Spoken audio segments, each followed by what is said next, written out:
Evening class. इससे पहले last term पे हम लोगों ने प्रोबेबिलिटी से रिलेटेड जितने भी कॉन्सेप्ट्स थे उसे स्टडी किया था, और थोड़ा बहुत इंट्रोपी और इन्फॉर्मेशन के बारे में भी, कैसे इन्फॉर्मेशन जनरेट होती है, और इस सब्जेक्ट में जो इन्फॉर्मेशन कोडिंग एंड थ्योरी है उसमें हमें किस चीज़ को स्टडी करना है, इसे हम लोगों ने देखा था। ठीक है, अब इस लेक्चर में हम जो टॉपिक्स हैं जैसे कि एंट्रोपी, ज्वाइंट एंट्रोपी और कंडीशनल एंट्रोपी को भी देखेंगे।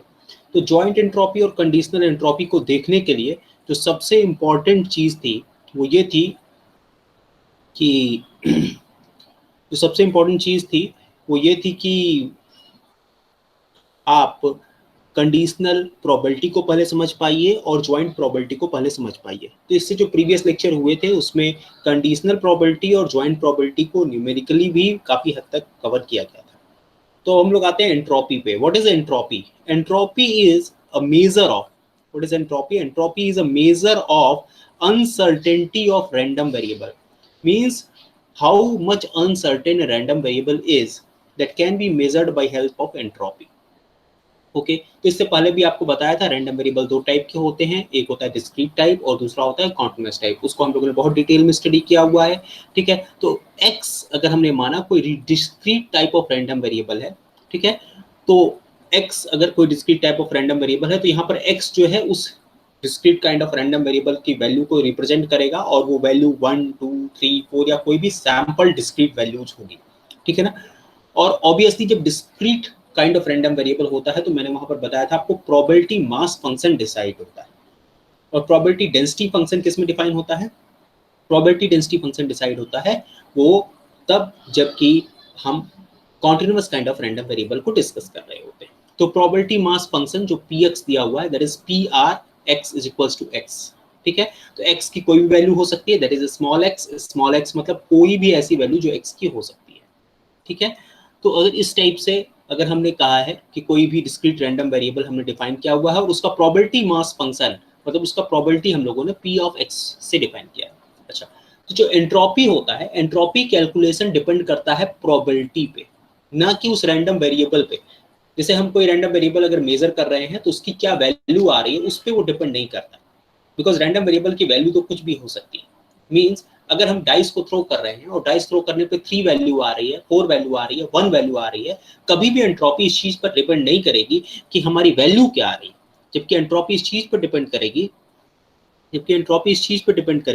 कि आपकी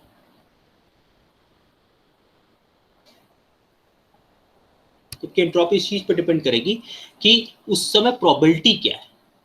ओके, सो अगर हम कोई discrete kind of random variable define करने जा रहे हैं, ठीक है ना, और x है और उसका अगर हम एंट्रोपी डिफाइन करने जा रहे हैं तो एंट्रोपी हम कैसे डिफाइन करते हैं? h ऑफ कैपिटल x से डिफाइन करते हैं। तो h of capital x is equals to होता है for all values of x, means small x की सारी वो वैल्यू जो कि कैपिटल x की पॉसिबल हैं, summation p of x log of px, यहाँ पर माइनस में होता है। क्यों लॉग यूज करते हैं आपको पहले भी बताया था, क्योंकि हर एक प्रोबेबिलिटी के साथ इंफॉर्मेशन एसोसिएटेड होती है और वो इंफॉर्मेशन एडिटिव होती है, that's why we use log. Okay, minus sign क्यों यूज करते हैं? माइनस साइन इसलिए यूज करते हैं कि क्योंकि कोई भी इंफॉर्मेशन जहां अगर प्रोबेबिलिटी श्योर है, जैसे सन राइजेस फ्रॉम ईस्ट, अगर यहाँ पर प्रोबेबिलिटी 1 है, ठीक है ना, तो इंफॉर्मेशन उसमें कंटेंट क्या होगा? 0 होगा, that's why you use negative sign here. Okay, या फिर अगर आप इसे और ज्यादा डिटेल में लिखना चाहिए तो वही this negative sign will appear, this will be summation p of x, okay, 1 upon log of px, okay, so this is how we can represent। अब यहाँ पर x की वैल्यू क्या हो सकती है, वो भी जैसे डाइस थ्रो में अगर हम कुल रैंडम वेरिएबल बना रहे हैं, अगर हम डाइस को थ्रो कर रहे हैं तो how many random variables are possible? There are 6 numbers of random variable possible, means possibility of coming 1, possibility of coming 2, possibility of coming 3, possibility of coming 4, possibility of coming 5, possibility of coming 6, means how many number of random variables are possible there? There are overall number of 6 random variables are possible there। okay, so इस तरीके से यहाँ पर जो x की value होगी वो very करेगी 1 2 3 4 और 5 और 6।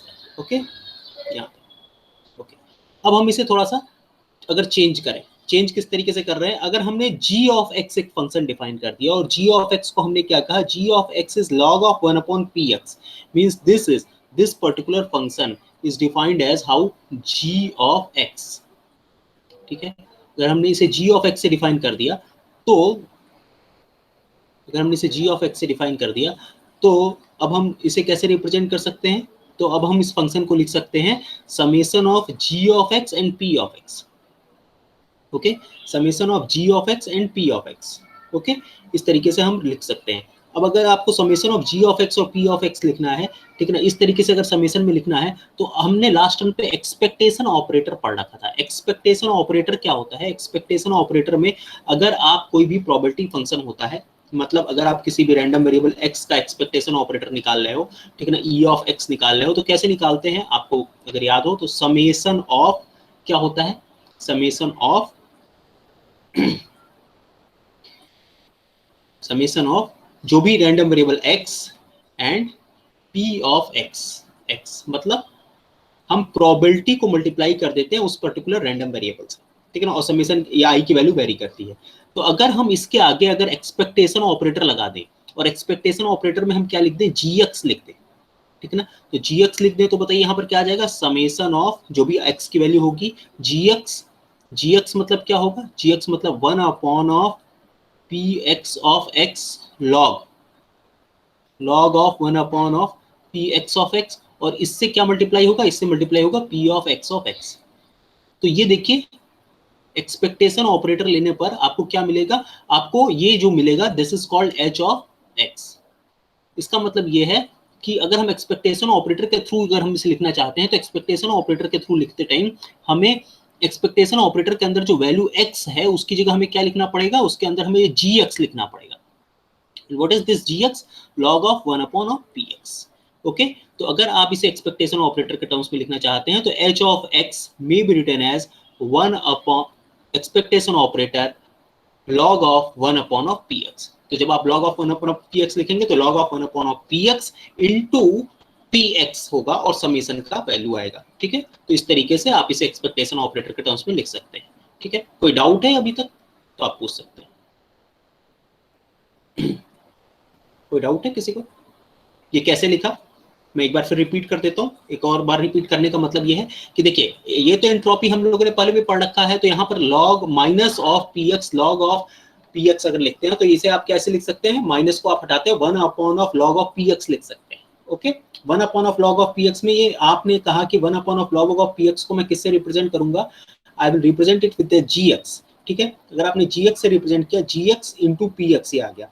ठीक है, अब आपको एक्सपेक्टेशन ऑपरेटर का मैंने पहले से ही डेफिनेशन बता रखा है कि एक्सपेक्टेशन ऑपरेटर अगर आप किसी भी फंक्शन का डिफाइन करते हैं, ई ऑफ एक्स कोई भी अगर आप एक्स का डिफाइन करते हैं तो होता है summation of x of P of x. ठीक है ना, अब वो समेशन एक्स की जितनी भी वैल्यूज होंगी, अगर डाइस के लिए है तो 1 से लेकर 6 तक ये वेरी करेगा।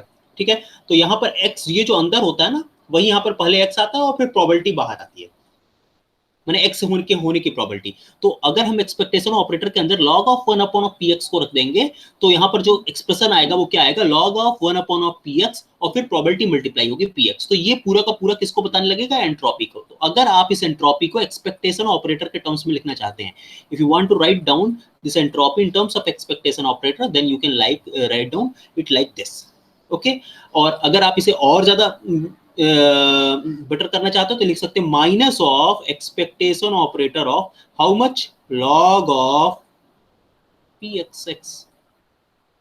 ओके, अगर x जैसे कहीं कहीं स्मॉल x नहीं लिखा हुआ है ना p के साथ, तो वो इसलिए नहीं लिखा हुआ है कि वो सिंप्लिसिटी बनाया हुआ है, थोड़ा सा एक्सप्रेशन को सिंपली करने के लिए इस तरीके से लिखा हुआ है। Okay, I hope till now things are clear. Okay, अब आता है कुछ प्रॉपर्टीज। एंट्रोपी आपको पहले से पता है कि एंट्रोपी हमेशा क्या होगी, नॉन नेगेटिव होगी और हमेशा ये 0 से बड़ी ही होगी। ये कैसे डिफाइन कर सकते हैं साहब, क्योंकि ये डिफाइन करने के लिए हमारे पास सिंपल मेथड है। क्या सिंपल मेथड है, इसको देखते हैं। सिंपल मेथड कुछ इस तरीके से है, ठीक है, सिंपल मेथड कुछ इस तरीके से है कि, ठीक है, सिंपल मेथड कुछ इस तरीके से है कि हम क्या करेंगे, आपको पहले से भी पता है कि सर ये जो p ऑफ x होगा, this p of x is always greater than 0 and always less than 1। Okay, ये हमेशा क्या होगा, 0 से बड़ा होगा और 1 से छोटा होगा। ओके, तो 1 अपॉन ऑफ पी एक्स क्या होगा भाई, 1 upon of P x of x क्या होगा सर, ये हमेशा और हमेशा 1 से बड़ा होगा लेकिन इनफाइनाइट से छोटा होगा। क्यों भाई, आप कोई भी वैल्यू लीजिए पी एक्स की, क्या लोगे 0.5, 0.5 का 1 अपॉन ऑफ 0.5 क्या होगा, 2 होगा। ओके, होगा कि नहीं होगा, ठीक। ऐसे आप कोई भी वैल्यू ले लो तो आप ये डेफिनेटली पाओगे कि this value will be greater than 1 but less than infinite. तो अगर आप इसका वैल्यू का लॉग लोगे, जो 1 से बड़ी वैल्यू रहेगी, अगर आप उसका लॉग लोगे तो definitely that value will come in positive, that value will not come negative. ठीक, मतलब ये है कि log of 1 upon of P x की जो वैल्यू आएगी वो भी क्या आएगी, that will be positive, that will be greater than 0।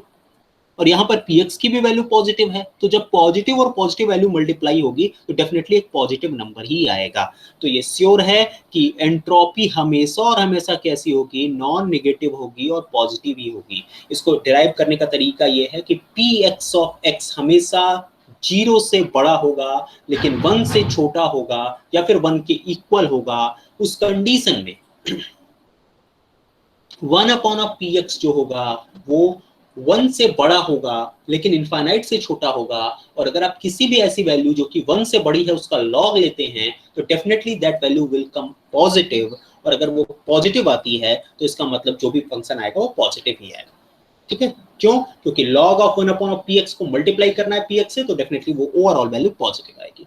ठीक है, तो ये हुआ पहली प्रॉपर्टी। दूसरी प्रॉपर्टी क्या है, तो सर बेस कौन कौन से हो सकते हैं, बेस सर दो हो सकते हैं, इसको पहले भी डिस्कस कर चुके हैं। बेस दो हो सकते हैं, एक कौन सा हो सकता है, एक होता है 2 का बेस, और 2 के बेस पे अगर जो आपका रिजल्ट आता है वो होता है बिट्स में, और अगर ई बेस पे करते हो तो आता है, जो भी रिजल्ट आता है वो आता है नेट। ठीक है, तो अगर आप बेस को चेंज करना चाहते हो, मतलब ये बेस ए पे आपने एंट्रोपी डिसाइड कर की है, आपको बेस बी पर अगर एंट्रोपी डिसाइड करनी है तो क्या करना होगा, लॉग ऑफ बी ए, इससे अगर आप मल्टीप्लाई कर दोगे तो ये ए वाला जो है वो किस में कन्वर्ट हो जाएगा, बी वाले बेस में कन्वर्ट हो जाएगा। ठीक है, सिंपली उसका लॉगरिथमिक का यूज करके log of B A is equal to log of B A log of A P. ठीक, आप अगर इसको सिंपली अगर समझोगे तो ये आपकी समझ में आ जाएगा कि भाई इस तरीके से इसका यूज करके, ये जो लॉगरिथमिक की प्रॉपर्टी है इसका यूज करके आप सिंपली बस इसको डायरेक्टली इसमें कन्वर्ट कर सकते हैं। ठीक है, तो आप क्या मल्टीप्लाई कर रहे हो, अगर आपको ए बेस से बी बेस में कन्वर्ट करना है तो आप क्या करते हो, लॉग ऑफ बेस बी ए से मल्टीप्लाई कर देते हो और चीजें का बेस चेंज हो जाता है। ठीक है, तो ये जो सेकंड प्रॉपर्टी है ये क्या इनेबल करती है, ये हमें इनेबल करती है कि हम बेस चेंज कर पाए। बेस चेंज करने पे इसका मतलब ये है कि हम किसी भी एक फैक्टर, जो भी कि एप्रोप्रिएट फैक्टर, उससे मल्टीप्लाई करके हम प्रॉपर्टी जो भी एंट्रोपी है उसका बेस चेंज कर सकते हैं, उसकी यूनिट चेंज कर सकते हैं। इसका मतलब हम उसे बिट्स को नेट्स में कन्वर्ट कर सकते हैं या फिर नेट्स को हम बिट्स में कन्वर्ट कर सकते हैं। Okay, I hope till now things are clear. Okay, next is, अब एक एक्सरसाइज है। एक्सरसाइज कुछ इस तरीके से है कि भाई देखिए x की वैल्यू 1 है और 0 means it is a discrete kind of random variable. How we I have identified this is a discrete kind of random variable, क्योंकि sir continuous time of random variable होता तो उसमें x की value 0 होती, फिर 0.00001 होती, 0.002 होती, 0.003 होती, means this will be a continuous number, means we will define a range not a certain discrete values। यहाँ पर कुछ discrete values define है, means x equals to बता रहा है कि सर 0 है या 1 है, और 1 होने की probability x की कितनी है, p है। और ऑब्वियसली डेफिनेटली चूंकि ओवरऑल रैंडम प्रोसेस में दो ही रैंडम वेरिएबल डिफाइन है, एक 1 है और एक 0 है, तो अगर एक की प्रोबेबिलिटी p हो गई तो दूसरे की प्रोबेबिलिटी क्या हो जाएगी, 1 माइनस p हो जाएगी। ठीक है, तो अगर आप फार्मूले में लगाइए, फार्मूला क्या है भाई, h ऑफ x कैसे कैलकुलेट करते हैं, h ऑफ x कैलकुलेट करते हैं समेशन ऑफ क्या x इज इक्वल्स टू कौन कौन सी वैल्यू पुट करेंगे, 0 और 1। ठीक है ना, फिर p ऑफ x, ठीक है, and log of, log of p of x। Okay, और यहां पर अगर log में 1 अपॉन नहीं लिख रहे हैं तो यहां पर आप निगेटिव मल्टीप्लाई करोगे। ठीक है। तो इसीलिए यहाँ पर देखिए पहले वाले का प्रोबेबिलिटी क्या लिखा है, minus of P log P, और फिर दूसरे वाले का क्या है, 1 माइनस पी, तो फिर माइनस ऑलरेडी लगा रखा है, minus of 1 minus P log of 1 minus P. Okay, अच्छा अब हम लोगों को ये चेक करना है कि साहब एंट्रोपी कहाँ पर मैक्सिमम होगी और कहाँ पर मिनिमम होगी, ठीक है। या फिर इसका ग्राफ अगर हम लोग ड्रॉ कर पाए कि सर प्रोबेबिलिटी की वैल्यू हम वेरी कर रहे हैं, प्रोबेबिलिटी की वैल्यू कहाँ से वेरी कर रहे हैं, कितनी वैल्यू हो सकती है प्रोबेबिलिटी की, सर कोई भी प्रोबेबिलिटी की वैल्यू 0 से 1 के बीच में वेरी कर सकती है, ठीक। तो प्रोबेबिलिटी की वैल्यू 0 हो सकती है या फिर मैक्सिमम 1 हो सकती है, तो हम 0 से 1 के बीच में एक ग्राफ प्लॉट करते हैं। तो कैसे प्लॉट करेंगे इसको देखते हैं, ठीक है। देखिए अब आपने यहाँ पर अगर p इज इक्वल्स टू क्या ले लिया साहब, 0 ले लिया, p इज इक्वल्स टू 0 लिया, तो फर्स्ट टर्म बताइए क्या हो जाएगा, 0, क्योंकि p is equals to 0 put करते ही ये 0 हो जाएगा, ठीक है। और अगर आपने p इज इक्वल्स टू 0 रखा तो 1 माइनस p, तो ये तो 1 हो जाएगा, लेकिन log 1 की वैल्यू क्या होती है, 0 होती है फिर, तो मतलब hx की वैल्यू क्या आ जाएगी, 0, means p is equals to 0 पर hx की वैल्यू क्या आ जाएगी, hx will become 0। How, because p is equals to 0 पर, ठीक है, p इज इक्वल्स टू 0 पर यहाँ पर 0 पुट करने पे फर्स्ट टर्म 0 हो जाएगा, और log 1 होने के नाते ये सेकंड टर्म 0 हो जाएगा। ओके, सिमिलरली अगर आप क्या करते हो, अब आप क्या करते हो, अब आप ये करते हो कि सर ये करते हैं कि हम 1 पुट करते हैं। ओके, तो अगर आपने यहाँ पर 1 पुट किया तो साहब यहाँ पर log 1 हो जाएगा, और log 1 की वैल्यू क्या हो जाती है, 0 हो जाती है। सो फर्स्ट टर्म इसमें 0 होगा, और 1 माइनस 1 होने के नाते ये सेकंड टर्म 0 हो जाएगा। मींस दोनों ही केसेस में जब p इक्वल्स टू 0 होगा और p इक्वल्स टू 1 होगा, यहाँ पर hx की वैल्यू क्या आएगी, what will be value of hx, hx will be 0। Okay, अच्छा अब क्या पुट करते हैं ना, 1/2 पुट करते हैं। अगर हम लोग यहाँ पर 1/2 पुट कर रहे हैं तो यहाँ पर बताइए क्या होगा, 1/2 और log ऑफ 1/2, ठीक है ना, बेस 2 मानिए, ठीक, बेस 2 मानिए, तो फिर यहाँ पर log ऑफ 1/2 क्या हो जाएगा, मीन्स दिस विल बी 1/2, ठीक है ना, into 1, but in negative, so this will get minus minus plus 1, because log base 2 will be 1, but log of base 2 1/2 will be minus 1। okay, similarly ऐसे ही यहाँ पर देखिए, यहाँ पर क्या हो जाएगा, this will be 1/2 और 1/2, तो यहाँ पर क्या हो जाएगा, फिर से again 1/2 and minus 1/2, so this will be 1/2 1/2, so this will become how much, this will become 1। okay, so this is how we can achieve that entropy will be here 1, and that will be the maximum entropy which can be achieved here। How to prove that this can be the maximum entropy? कैसे करते हो भाई, हम क्या करते हैं, maxima निकालेंगे। Maximum निकालने का तरीका आपको पता है, क्या करेंगे, डिफरेंशिएशन करेंगे hx का, इसके रिस्पेक्ट में, dp के रिस्पेक्ट में। ओके, और इसको किससे इक्वेट कर देंगे, 0 से इक्वेट कर देंगे, ठीक है। और जो p की वैल्यू आएगी, that value of p will represent कि उस वैल्यू ऑफ p पर, that value of p, that value of p will represent that उस वैल्यू ऑफ p पर एंट्रोपी क्या होगी, h जो होगी वो मैक्सिमम होगी, ठीक है। तो इसको आपके लिए एक असाइनमेंट है कि आप जरा इस ग्राफ का जो भी होगा ये प्रूव कीजिएगा कि मैक्सिमा पॉइंट किस पॉइंट पर आएगा, फॉर प्रोबेबिलिटी 1/2 पर आएगा, और उस पर्टिकुलर पर एंट्रोपी की वैल्यू 1 होगी जो कि मैक्सिमम होगी, ठीक है। सिंपल मैथमेटिकल फार्मूला लगाना है, मैक्सिमा फाइंड आउट करने की कोशिश करनी है। I hope you can easily do it. Okay, अभी तक में किसी को कोई डाउट है, यू मे आस्क। देखिए चैट बॉक्स नहीं आना, अगर आप चैट में कर रहे होगे तो मुझे, okay, no doubt, thank you, ठीक है। तो अब देखिए एंट्रोपी इज कैसा फंक्शन है भाई, entropy is a concave function distribution, देखिए कॉनकेव फंक्शन है, ठीक है।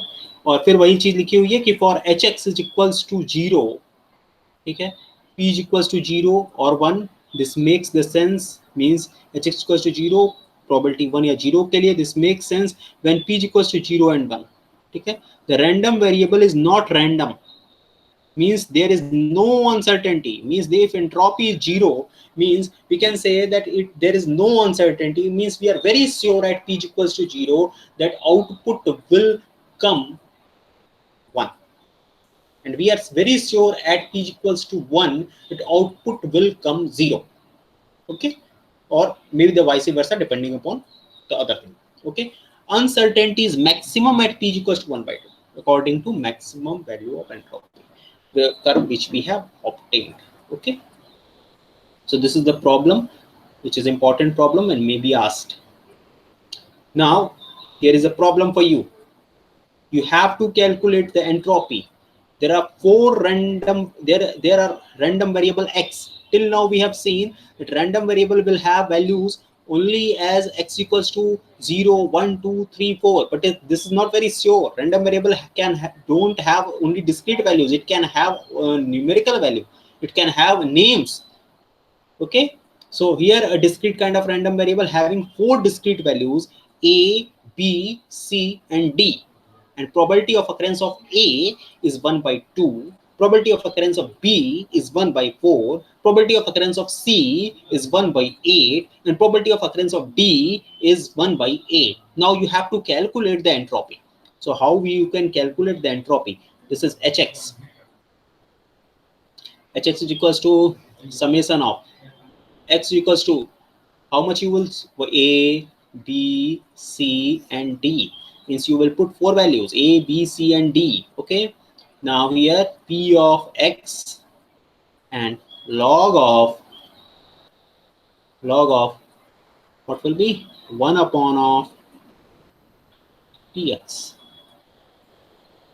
Okay, so for x equals to a, what will be value? 1 by 2 into log of 1 by 2, 2. So 1 by 2, 2. So log will be, it will become 2. So there will be 1. Okay, log base 2, 2.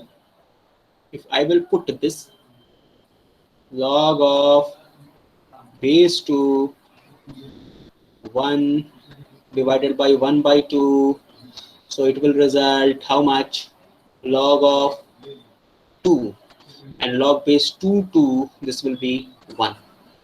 Similarly, you can say that if I will change this value up to 4, so what will be the value here? 4, and log base to 4, this will become 2, and log base to 8, this will become 3. Okay, I hope you know all these things. So now this will become 1 by 4 into how much we have calculated. Log value is 2, and again plus again 1 by 8 into 3, and again 1 by 8 into 3. So how much will be the value?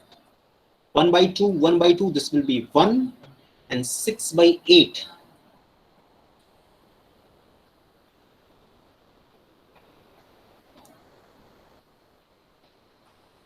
I hope this is 1.75. Am I correct? It's, please check your calculations that I'm correct or not. Okay.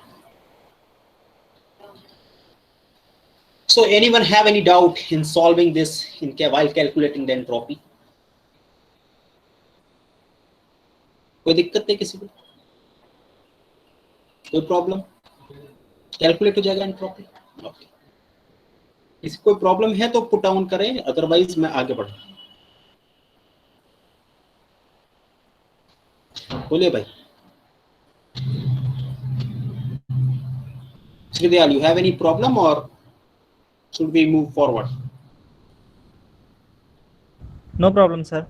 Okay, okay. Now, joint entropy. So, what is the joint entropy? Joint entropy will be defined by Hxy, because joint entropy means there will be 2 random variables. Okay, one will be x, another will be y. Okay, a pair of discrete kind of the random variable x and y. So previously we were defining entropy for only one random variable, but here we are defining entropy for 2 random variables x and y with joint entropy function. Obviously a joint entropy probability density, joint entropy will have its own probability density function, and that will be given by P of xy for different values of x and y. Okay, so how the entropy will be decided? Entropy will be decided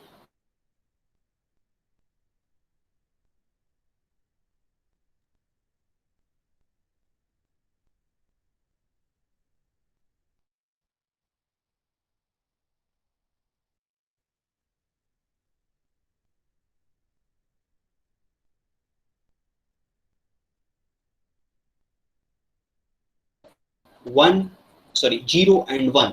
So how many times the whole calculation will run? This will run 6 times. Okay, I hope you got it. How 6 times? For x equals to 0, y will run 2 times. For x equals to 1, y will run 2 times. For x equals to 2, y will run 2 times. So this is how we will get overall 6 times calculation. Okay, so definitely this x value will be again, हमने x की value को क्या लिया, 0 1 हो सकता है, y की value को क्या लिया, 0 1 2 हो सकता है. So now this will have, we will have in table 6 values. So हर एक वैल्यू के लिए अब हम यहाँ पर कैलकुलेशन करेंगे. Summation of p of xy, log of p of xy, obviously minus यहाँ पर बाहर आ गया है. ठीक है, और जैसे कि पहले स्टडी किया था कि अगर आपको इसको एक्सपेक्टेशन ऑपरेटर के टर्म्स में लिखना है तो एक्सपेक्टेशन ऑपरेटर के टर्म्स में e of log of px of xy. Obviously जब आप इसका एक्सपेक्टेशन ऑपरेटर खोलोगे तो क्या बनेगा, this will result summation of xy p of xy and then expectation operator की जो भी वैल्यू आपने दिया हुआ है log of p of xy. Okay, और यहाँ पर माइनस तो ऑलरेडी है ही. ठीक है, तो इस तरीके से आप एक्सपेक्टेशन ऑपरेटर के टर्म्स में आप इसे रिप्रेजेंट कर सकते हो. जनरल जो भी एंट्रोपी को अगर आप जनरल प्रोबेबिलिटी के टर्म्स में रिप्रेजेंट करना चाहते हो तो इस तरीके से रिप्रेजेंट कर सकते हो. ठीक है ना, यहाँ पर पी एक्स और वाई, ये जो है यहाँ पर p x y, what is the p x y representing, p x Y is representing joint probability for event where random variable की जो वैल्यू है वो capital x equals to x होगी, capital y equals to y होगी, कोई भी certain value होगी. X क्या होगा, एक सर्टेन सेट ऑफ वैल्यू हो गया जो कि रैंडम वेरिएबल एक्स लेगा, और सिमिलरली वाई भी एक सर्टेन सेट ऑफ वैल्यू होगा जो कि रैंडम वेरिएबल वाई लेगा. ओके, तो ये हुआ भाई ज्वाइंट एंट्रोपी. ठीक, ऐसे ही आप क्या डिफाइन कर सकते हो, similarly you can define the conditional entropy. Conditional entropy में कंडीशनल प्रोबेबिलिटी भी आपको बता चुके हैं. मतलब y अकर होगा, कब अकर होगा, जब x सेटिस्फाई होगा. h of y divided by x means occurrence of y when x have already happened. okay, means conditional probability में नीचे कंडीशन ऑलरेडी डिफाइन हो जाती है और फिर उस वो कंडीशन हो रही है उसके साथ साथ हम दूसरी कंडीशन डिफाइन करते हैं. ओके, सो यहाँ पर pair of discrete random variable x Y और कंडीशनल एंट्रोपी अगर हम डिफाइन कर रहे हैं, h of y of divide by x means occurrence of y when x have already happened. So अगर हम इसको डिफाइन करते हैं तो क्या करेंगे साहब, यहाँ पर एक्स के डिफरेंट वैल्यूज के लिए डिफिनेशन. ओके, x की वैल्यू एक बार हम लोग क्या, p of x h of y divide by x divide by x. क्यों, एंट्रोपी अब हम लोग यहाँ पर x की डिफरेंट वैल्यूज के लिए पुट करेंगे. मतलब अगर मान लीजिए x की वैल्यू 0 1 2 है तो अब एक बार एंट्रोपी x इक्वल्स टू 0 के लिए कैलकुलेट होगी, फिर एक बार एंट्रोपी x इक्वल्स टू 1 के लिए कैलकुलेट होगी, और फिर एक बार एंट्रोपी x इक्वल्स टू 2 के लिए कैलकुलेट. ठीक है ना, और फिर वो सारी की सारी एंट्रोपी ऐड की जाएगी. ओके, मींस अगर हमें ओवरऑल कंडीशनल एंट्रोपी कैलकुलेट करनी है तो ओवरऑल कंडीशनल एंट्रोपी कैलकुलेट करने के लिए जो भी कंडीशन हमें दी हुई है कि मतलब x होना चाहिए, उस सारे के सारे कंडीशन को हम सेटिस्फाई करेंगे for all possible values of x. अच्छा, तो अब इसे हम एक्सपेंड करते हैं, h of y by x क्या होगा, h of y by x होगा p of y by x log of p of y by x. और यहाँ पर चूंकि ऑलरेडी माइनस आता है तो अब देखिए यहाँ पर माइनस आ गया. ठीक है, अब ये समेशन आ गया तो इन दोनों समेशन को हम यहाँ पर कर लिए तो ये क्या हो गया भाई, अब ये देखिए आपको ऑलरेडी पता है कि p of x into P of y by x ये किसको रिप्रेजेंट करता है, ये रिप्रेजेंट करता है p ऑफ x y. ठीक है, तो अगर आप इन दोनों को p ऑफ x आप यहाँ पे देख पा रहे होगे, ये p of x and p of Y by x ये किस तरीके से रिप्रेजेंट कर सकता है, P of x y. Okay, so या फिर अगर आपको मैं बताऊं तो p of Y by x ये कैसे रिप्रेजेंट होता है साहब, p of Y by x होता है P of x comma y, मतलब ज्वाइंट डिस्ट्रीब्यूशन वो तब भी जबकि पी ऑफ एक्स ऑलरेडी हो चुका हो, मींस पी ऑफ एक्स में इस पी ऑफ, अब देखिए तो आपको P of x Y represent करेंगे तो आप इसको मल्टीप्लाई कर दो, तो वही चीज यहाँ पर लिखी हुई है। ओके, इस तरीके से अगर आपने डिफाइन कर दिया तो ये पी ऑफ एक्स वाई तो देखिए यहाँ पर आ गया। ओके, ये देखिए ये पी ऑफ एक्स वाई देखिए यहाँ पर आ गया, पी ऑफ एक्स वाई यहाँ पर आ गया। अब पी ऑफ एक्स वाई आ गया है तो log of Y by X, अगर आप इसको किस तरीके से, ये आपका हो गया कंडीशनल एंट्रोपी का formula. Conditional entropy joint entropy में क्या था, यहाँ पर log of P of x Y था, यहाँ पर क्या हो गया log of Y by X हो गया। जैसा भी आप चाहोगे, जो भी entropy Y by X define कर रहा हो तो यहाँ पर वाई बाई एक्स आ गया। ठीक है, इसे डिराइव करने का क्या तरीका है, एक्स की डिफरेंट डिफरेंट वैल्यूज के लिए हम लोग डिफाइन करेंगे, पहले एक्स इक्वल्स टू 0 1 2, तो इस तरीके से आपने यहाँ से स्टार्ट करोगे और आप लास्ट में इसे यहाँ पर डिराइव कर सकते हो। ठीक है, अब देखिए अगर आप इसे एक्सपेक्टेशन ऑपरेटर के टर्म्स में लिखना चाहते हो तो obviously P of x Y तो ऑलरेडी आ चुका है, सारे के सारे रैंडम वेरिएबल के लिए डिसाइड ही करना है, तो लॉगरिथमिक जो में जो वैल्यू है आप इसे क्या कर लोगे, एक्सपेक्टेशन ऑपरेटर में एक्स की जगह पुट कर दोगे, तो ये पूरा का पूरा एक्सप्रेशन एक्सपेक्टेशन ऑपरेटर के टर्म्स में इस तरीके से लिखा जा सकता है। ठीक है, ओके, तो इस तरीके से आप ज्वाइंट प्रोबेबिलिटी और कंडीशनल प्रोबेबिलिटी को डिफाइन कर सकते हो। ठीक है, अभी आता है चेन रूल, बहुत इंपॉर्टेंट रूल है। ठीक, चेन रूल एक रिलेशनशिप बनाता है किसके किसके बीच में, कंडीशनल प्रोबेबिलिटी एंट्रोपी के बीच में और ज्वाइंट एंट्रोपी के बीच में। ठीक है, means H of x Y is equals to क्या होता है, H X plus H of Y X. ठीक है, सिमिलरली आप इसे यहां पर लिख सकते हो H of Y plus H of x Y Y. ठीक है, pair of random variable conditional entropy for each other. ठीक है, अब देखिए इसको प्रूव करना है, तो अगर आप एच ऑफ एक्स वाई को अगर आप लिखोगे तो ऑलरेडी हम लोगों ने रखा है, क्या होता है P of x Y log of P of x Y, यहाँ पर माइनस हो जाता है for all values of X and for all values of Y. ठीक है, अच्छा पी ऑफ एक्स वाई को अगर आप किसके टर्म्स में लिखना चाहते हो, वाई बाई एक्स के टर्म्स में लिखना चाहते हो, वाई बाई एक्स के टर्म्स में लिखना चाहते हो, तो वाई बाई एक्स के टर्म्स में लिखना चाहते हो तो किससे मल्टीप्लाई करोगे, पी एक्स से मल्टीप्लाई करोगे। अगर x बाई वाई के टर्म्स में लिखना होता तो हम किससे मल्टीप्लाई करते हैं, y से, p ऑफ y से मल्टीप्लाई करते हैं। ठीक, अब ये पूरा का पूरा टर्म किसके अंदर है, लॉगरिथमिक के अंदर है, लॉगरिथमिक के अंदर है तो भाई जब ये बाहर जाएगा तो ऐड हो जाएगा। ठीक, तो लेकिन ऑलरेडी यहाँ पर माइनस साइन है तो इसके आगे भी माइनस आ गया और इसके आगे भी माइनस आ गया। यहाँ पर देखिए, यहाँ पर अब इसको मैंने एक्सपेंड कर दिया, p of x log of P X, ठीक है ना, और p of x Y log of P Y. Okay, अब ये पी एक्स वाई अगर यहाँ पर लिखा हुआ है तो ऑब्वियसली y के सारे टर्म्स के लिए तो एडिशन हो ही जाएगा, क्योंकि यहाँ पर ऑब्वियसली y का अगर कोई टर्म नहीं है तो वो तो ऐड हो जाएगा और ये मार्जिनल प्रोबेबिलिटी को रिप्रेजेंट करने लगेगा। ठीक है, तो ये पूरा का पूरा टर्म किसको रिप्रेजेंट करने लगेगा, this will start representing H x. Okay, और ये पूरा का पूरा टर्म किसको रिप्रेजेंट करने लगेगा, ये H of Y by X को रिप्रेजेंट करने लगेगा। ठीक है, तो आप इस तरीके से कैलकुलेट कर सकते हैं, क्या कैलकुलेट कर सकते हैं आप, कंडीशनल एंट्रोपी कैलकुलेट कर सकते हैं। ठीक है, अगर आपको क्या पता है, मार्जिनल एंट्रोपी पता है, ये देखिए एच एक्स अगर आपको पता है और एच ऑफ एक्स वाई पता है, या फिर इन दोनों में से कोई भी आपको दो चीजें पता है, तो आप क्या कैलकुलेट कर सकते हैं, आप तीसरी चीज कैलकुलेट कर सकते हैं। मींस अगर आपको कंडीशनल एंट्रोपी पता चल गई तो आप उसे ज्वाइंट एंट्रोपी निकाल सकते हैं, या फिर अगर आपको ज्वाइंट एंट्रोपी पता चल गई तो आप उसे कंडीशनल एंट्रोपी भी निकाल सकते हैं। ओके, तो ये चेन रूल है, ये इंपॉर्टेंट है। अब ये एक एक्सप्रेशन हम लोग ले रहे हैं। ठीक है, अब देखिए x की वैल्यू, जैसे कि अभी तक हम लोग एक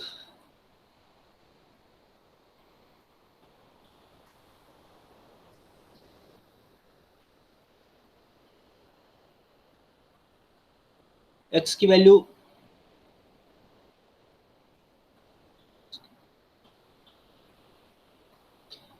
देखिए, x की वैल्यू यहाँ पर क्या है, x की value 1 2 3 4, it is a discrete kind of random variable, it will have 4, it can have 4 values run. Okay, and similarly y, in y it is also having 4 random variables, so 4 random values means 1 2 3 4, x और y दोनों random variable. अब इसके joint distribution का पूरा expression दिया हुआ है. Okay, this is expression for joint distribution. Okay, 1/8 मतलब x की वैल्यू जब 1 होती है, y की वैल्यू 1 होती है, तो इसकी प्रोबेबिलिटी क्या होगी 1/8. x की वैल्यू 2 होगी और y की वैल्यू 1 होगी, इसकी प्रोबेबिलिटी क्या होगी 1/16. x की वैल्यू 3 होगी और y की वैल्यू भी 3 होगी, इसकी प्रोबेबिलिटी क्या होगी 1/16. x की वैल्यू 3 होगी और y की वैल्यू 4 होगी, इसकी प्रोबेबिलिटी क्या होगी 0. इस तरीके से इस ज्वाइंट प्रोबेबिलिटी टेबल को देख करके, इस ज्वाइंट प्रोबेबिलिटी डिस्ट्रीब्यूशन को देख करके आप ज्वाइंट डिस्ट्रीब्यूशन को डिफाइन कर सकते हैं for different values of x and y. अब इसमें हमें क्या कैलकुलेट करना है साहब? इसमें अब हम अलग अलग चीजें कैलकुलेट करेंगे. हम मार्जिनल प्रोबेबिलिटी कैलकुलेट करेंगे, हम ज्वाइंट एंट्रोपी कैलकुलेट करेंगे, हम मार्जिनल एंट्रोपी कैलकुलेट करेंगे, और हम क्या कैलकुलेट करेंगे, हम कंडीशनल एंट्रोपी भी कैलकुलेट करेंगे. ठीक है, तो ये 4 वेरिएबल का एक्सप्रेशन है. ऐसे ही फिर मैं 2 वेरिएबल का एक्सप्रेशन भी दिखाऊंगा और फिर एक असाइनमेंट भी आपको दूंगा. ठीक है, तो देखिए सबसे पहला काम, मार्जिनल एंट्रोपी मतलब क्या होता है? मार्जिनल एंट्रोपी मतलब x इज इक्वल्स टू 1 होने के लिए क्या probability, x is equals to 2 होने के लिए क्या प्रोबेबिलिटी, x इक्वल्स टू 3 होने के लिए क्या प्रोबेबिलिटी, x इक्वल्स टू 4 होने के लिए क्या प्रोबेबिलिटी है. ठीक है ना, तो अगर अलग अलग अगर हम कैलकुलेट कर लेंगे तो ये मार्जिनल प्रोबेबिलिटी डिस्ट्रीब्यूशन को दिखाएगा, मतलब इंडिपेंडेंट ऑफ y. तो मार्जिनल डिस्ट्रीब्यूशन ऑफ x को दिखाएगा. सिमिलरली अगर मार्जिनल डिस्ट्रीब्यूशन ऑफ y को हमें कैलकुलेट करना है तो भाई हमको केवल मतलब y से है. y के 1 होने की प्रोबेबिलिटी क्या है, y2 होगा इसकी प्रोबेबिलिटी क्या है, y3 होगा इसकी प्रोबेबिलिटी क्या है, y4 होगा इसकी प्रोबेबिलिटी क्या है. ठीक है, तो this will represent marginal distribution. तो जरा मुझे यहाँ पर बताइए x इक्वल्स टू 1 होने की प्रोबेबिलिटी क्या है, 1/8 प्लस 1/16 प्लस 1/16 प्लस 1/4.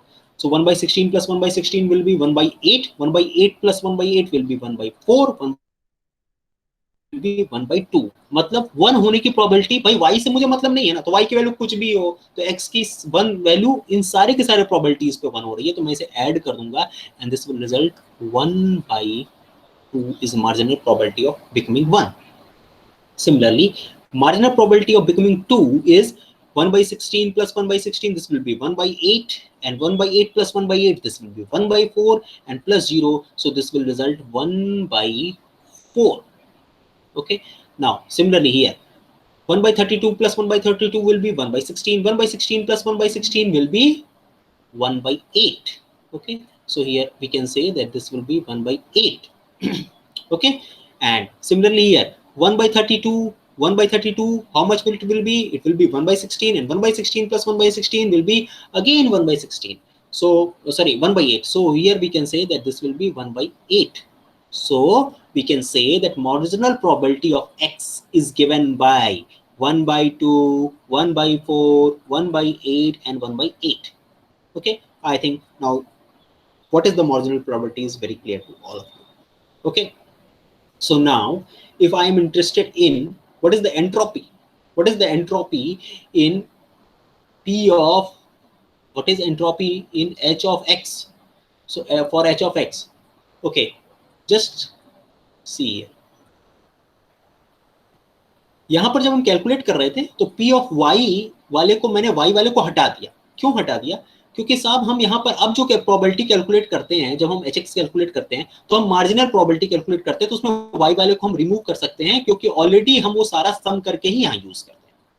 ठीक है, तो जब hx यूज कर रहे हैं तो hx यूज कर रहे हैं तो अब हमें y वाले से तो कोई मतलब है ही नहीं, और हम मार्जिनल प्रोबेबिलिटी पे सारी डीलिंग करेंगे. तो hx will be given by, ठीक है ना, क्या होगा probability of this 1/2, probability of 1/2.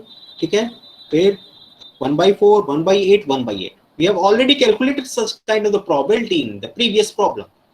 हम लोगों ने A, B, C, D वाला जब प्रॉब्लम सॉल्व किया था तो उसमें हमने इस टाइप की प्रोबेबिलिटी को डिस्कस किया था, और यहाँ पर अब आपको पता चलेगा कि सर वहां पे जो हम लोगों ने कैलकुलेशन किया था वहां पर आया था 1.75 बिट्स. आया था कि नहीं आया था?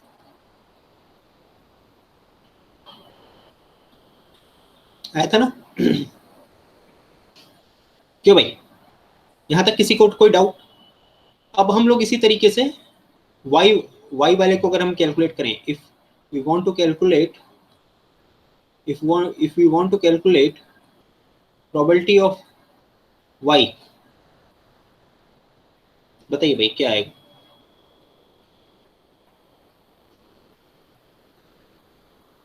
तो अब इसको ऐड करते हैं 1/8, 1/32 plus 1/32 will be 1/16, 1/16 plus 1/16 will be 1/8, 1/8 plus 1/8 will be 1/4. So probability of becoming y is equals to 1 is how much? Is 1/4. Okay. Similarly, 1/32 plus 1/32 will be 1/16, 1/16 plus 1/16 will be 1/8, 1/8 plus 1/8 again. This is 1/4. Okay. Again, now this is again 1/16, 1/16, 1/16, 1/16. This will be 1/4 and 1/4. So if all values are 1/4, so what will be entropy? H of y, okay, which equals to, okay, we have to write down 1/4 into log of how much? 1 divided by 1/4. How many times? 4 times. Okay. So now cancel it out. So this will become, what is the base here? 2. So log base 2, 4. Log 4. This will result 2. So what will be h of y? H of y will be 2 bits. Things are clear? We have calculated here marginal probability. Okay. Now, what we are looking at? We are looking at conditional probability. And what is the conditional probability we are looking for? We are looking for conditional probability h of x divided by y. So now we have to, I have already told you that whatever the condition we are fixing the y condition. So we have to vary the value of y for 1, 2, 3, 4. So, and probability will be calculated for different values of 1, 2, 3, 4 values of y. Okay. Okay. So what is the probability of becoming y1 is 1/4.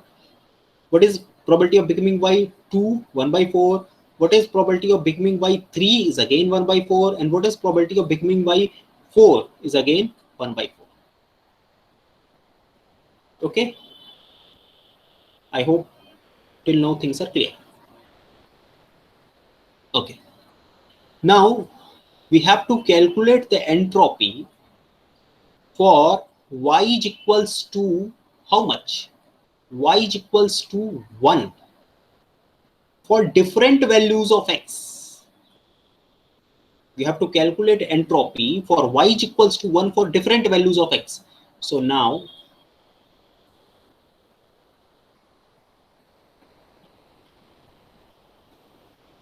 one second.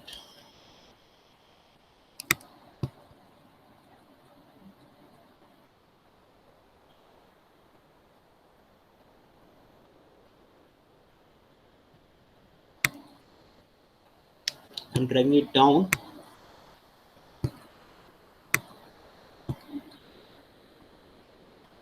So that I can show you that how these calculations are coming.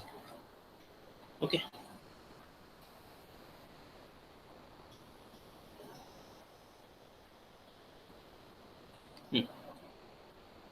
So now we are clear that we have to use means in conditional probability we will vary the value of y for y is equals to 1, 2, 3, 4, and again we have to calculate the entropy for different values, means h of x for different values of y. So h of x, okay, here is value, here y is equals to 1 is fixed, here y is equals to 1 is fixed. Okay, and for different values of y now we have to calculate h of x by y. So while calculating h of x by y, what is the probability we are looking at? We are looking at the probability of p of x divided by p of xy. Okay, means we will look at probability p of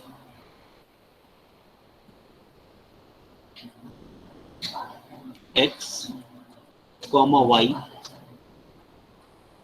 divided by p of y. Okay, this is how we will calculate p of y x by y. So ये किसको represent कर रहा है? ये represent कर रहा है p of xy. p of xy की वैल्यू कितनी है? 1/8 और p ऑफ y की वैल्यू यहाँ पर कितनी है? 1/4. So 1/8 divided by 1/4 will become 1/2. So this is how we have put here 1/2. Okay. Okay. Now again for this, because y equals to 1 है, यहाँ पर फिर क्या होगा?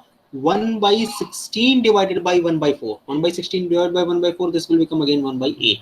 And similarly 1/32 divided by 1/4, this will again become 1/8.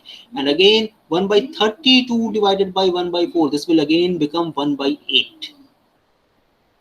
Okay, clear? Similarly for again for y equals to 2, y equals to 2. Now this again 1/16 divided by 1/4, this will become 1/4. 1/8 divided by 1/4, this will become 1/2. 1/32 divided by 1/4, again this will become 1/8.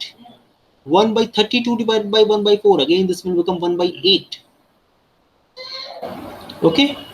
Similarly again 1/4, 1/16 divided by 1/4, because here all the probabilities are 1/4, this will again become 1/4. Here again 1/16 divided by 1/4, this will again become 1/4, and all values are 1/16, so all values will become 1/4, 1/4, 1/4, 1/4. And here 1/4 divided by 1/4, this will become 1, and all the values are 0. Okay, so we have already calculated for these probabilities. Entropy we have already calculated. Okay, what is the probability for these kind of the probability? 7/4. So 1/4 into 7/4. Again for same 1/4 into 7/4. We have also calculated the entropy for this kind of. That is 2. 1/4 into 2. And for 1 and 0, obviously if all the entropy are 1 and 0, so sorry, all of the probabilities are 1 and 0, so there is no entropy because there is no uncertainty. So again this will be 0. So while calculation we will get overall conditional probability x of p, h of x of y, x divided by y, that will be 11/8. Okay, we have already calculated h of x. What was value of h of x? H of x was, we have previously calculated h of x, that was 7/4. Okay,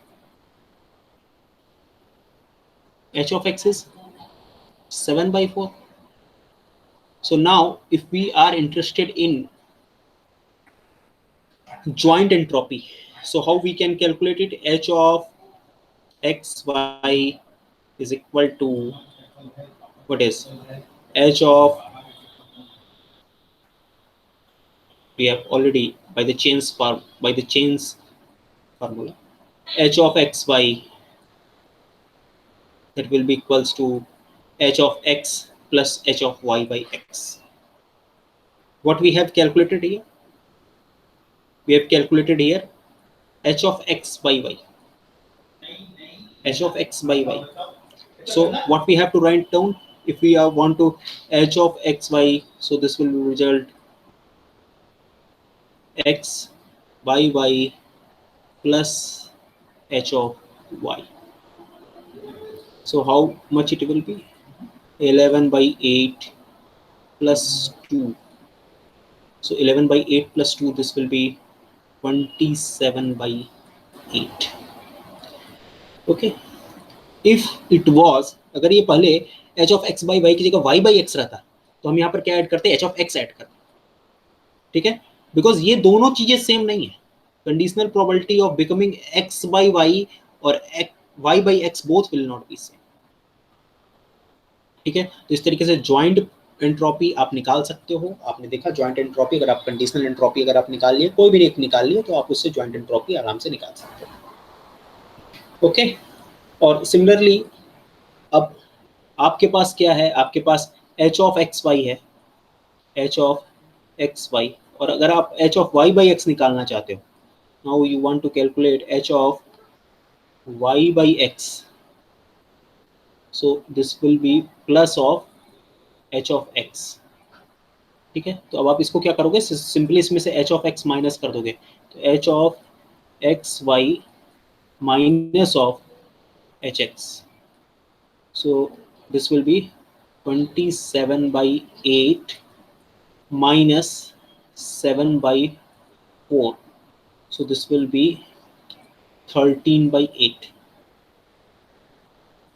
तो एक आप कोई conditional probability निकाल लोगे और marginal entropy conditional entropy निकाल लोगे और मार्जिनल एंट्रोपी निकाल लोगे, तो उससे आप बाकी की कंडीशनल एंट्रोपी भी निकाल सकते हो और ओवरऑल जॉइंट एंट्रोपी भी निकाल सकते हो। ठीक है। सिमिलरली एक प्रॉब्लम कुछ इस तरीके से है, आप इसे नोट डाउन कर लीजिए, आप इसके आंसर्स को भी नोट डाउन कर सकते हैं और आप कैलकुलेट करिएंगे। देखिए एच ऑफ एक्स यहाँ पर दिया हुआ है और एच ऑफ वाई दिया हुआ है। एच ऑफ एक्स अगर आप मार्जिनल एंट्रोपी कैलकुलेट करोगे सो दिस विल बिकम 1/8 यहाँ पर हो जाएगा और यहाँ पर क्या हो जाएगा, दिस विल बिकम 7/8। ठीक है, तो अब आप 1/8 और 7/8 के कॉरस्पॉन्डिंग आप मार्जिनल एंट्रोपी निकालोगे, दिस विल बी 0.544। ठीक है, अगर आप ऐसे ही y के लिए निकालोगे सो this will become 3/4 and how much it will become 1/4। ठीक है, ऐसे आप एच वाई भी कैलकुलेट कर सकते हो एंड एच वाई आप कैलकुलेट करिएगा कि क्या आ रहा है। ठीक, अब एच ऑफ एक्स कैलकुलेट करने के बाद आप क्या निकाल सकते हो, एच ऑफ एक्स वाई निकाल सकते हो। तो कैसे निकालोगे एच ऑफ एक्स वाई, एक बार फॉर वाई इक्वल्स टू 1 निकालोगे और दूसरी बार किसके लिए निकालोगे, वाई इक्वल्स टू 2 के लिए निकालोगे। ठीक है, फिर अलग अलग बिट कैलकुलेट करते हुए निकालोगे जैसे कि उसमें लिखा हुआ था। ठीक, और फिर आप जब कैलकुलेट कर लोगे तो फिर आप जैसे कि अलग अलग निकालने के बाद फिर 3/4 प्लस 1/4 इस तरीके से कैलकुलेट करोगे तो ओवरऑल जो वैल्यू आएगी वो 0.25 बिट्स आएगी। ठीक है, तो एक ये प्रॉब्लम आप कीजिएगा, नोट डाउन कर लीजिए इसे। और सेकेंड प्रॉब्लम जो है आई होप कि नोट डाउन हो गया होगा। 1 और 2 है, 0 और 3/4 है, 1/8 और 1/8। और सेकेंड प्रॉब्लम ये है कि 1/3 1/3 1/3 है। इस तरीके से इसमें मार्जिनल एंट्रोपी, जॉइंट एंट्रोपी और कंडीशनल एंट्रोपी ये सारी की सारी आपको कैलकुलेट करनी है। ये चारों की चारों चीजें आपको कैलकुलेट करनी है। ठीक है।